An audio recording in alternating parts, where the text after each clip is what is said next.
there are different ways to use hand signals, and you will use them differently depending on whether you're in secondary or primary education. Sometimes you may even use the same exact hand signal, but for a different purpose.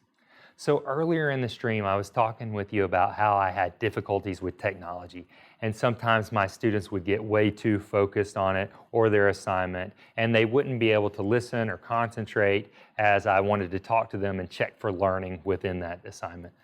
And so I came up with a hand signal to tell them exactly what I wanted them to do with the computer when it was time to speak about it. So I would say something like, all right, class, let's talk about your assignment for a couple minutes. And as they would look up, I would say, go ahead and put your computers at a 45-degree angle, meaning that I would want them to put their computers like this.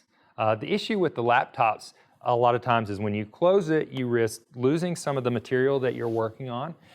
In addition, you could possibly have to re-enter your password, stuff that's very time consuming, and you just don't want to take that type of breaks over and over again with your laptops. So by putting it at a 45-degree angle, the student couldn't focus on the screen anymore, right? They had to focus on the conversation that was going on in the classroom, and we didn't lose time later on by them having to re-enter their password.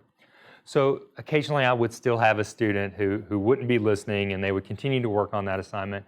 And so I would just call on them and I would say, hey, Carlos, what'd you get for number 3?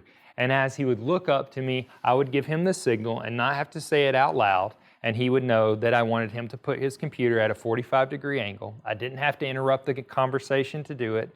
And I didn't have to, inflict any frustration or anything like that. It was all in the hand signal about what he was supposed to do.